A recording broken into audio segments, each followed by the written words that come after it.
तो दोस्तों आज की कहानी है सुमित्रा देवी की कहानी। माँ की ममता, बहू की गलती और कर्मों का फल। शहर से शोरगुल दूर एक शांत मोहल्ले में यहाँ हर सुबह चिड़ियाँ चहचहाट से दिन की शुरुआत होती थी।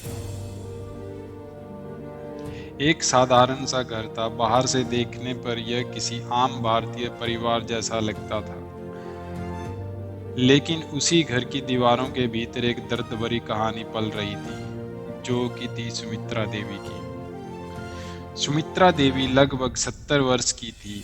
उन्होंने अपने पति को कम उम्र में ही खो दिया था।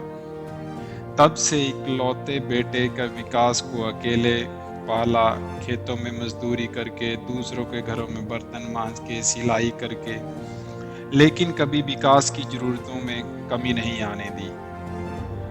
उन्होंने अपने सपनों को मारकर बेटे के सपनों को पंख दिए।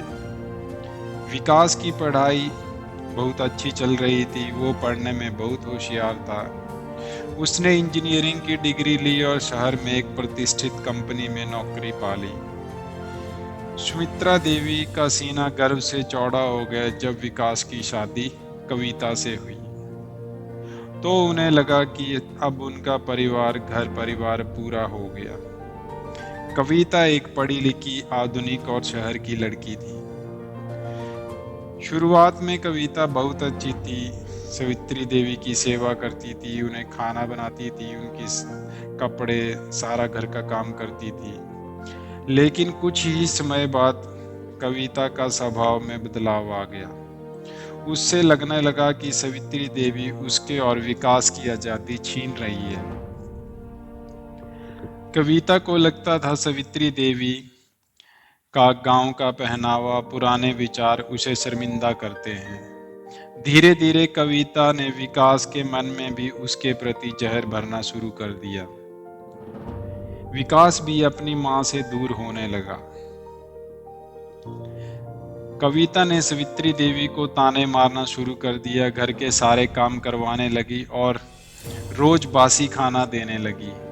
सावित्री देवी को बहुत दुख होता है, लेकिन वो चुप रहती है। उन्हें लगता था कि उनकी किस्मत में यही है। विकास भी अब माँ से बात नहीं करता था, उनकी जरूरतों को अनदेखा करता था। एक दिन सावित्री देवी की पुरानी सहेली सुमित्रा मिलने आई। उसने सावित्री देवी की हालत देखी तो उसे बहुत दुख हुआ। सुमित्रा ने विकास से बात करने की कोशिश की, लेकिन विकास ने उसे भी अनदेखा कर दिया। सावित्री देवी का स्वास्थ्य बिगड़ने लगा, पेट की समस्याएं, कमजोरी, बुखार। लेकिन कविता और विकास ने उसकी परवाह नहीं की।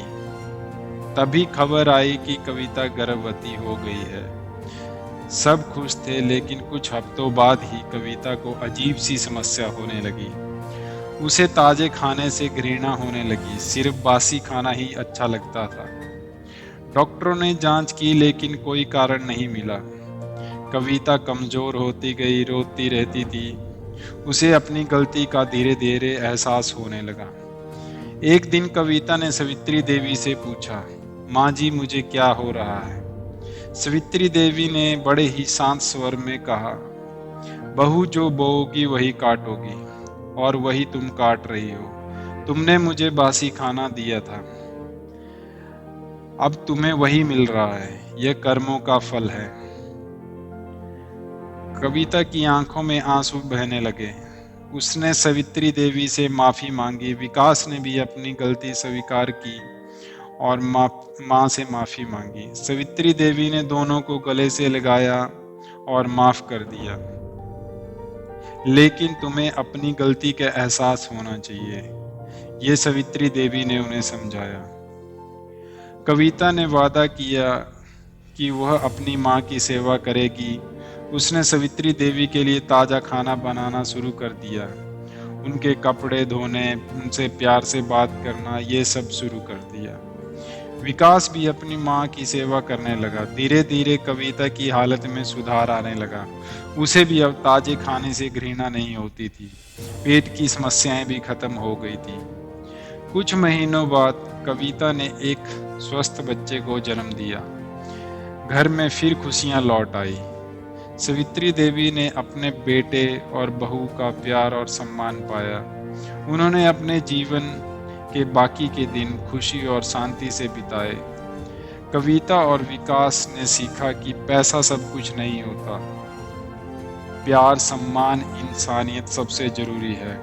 कर्मों का फल हमेशा मिलता है।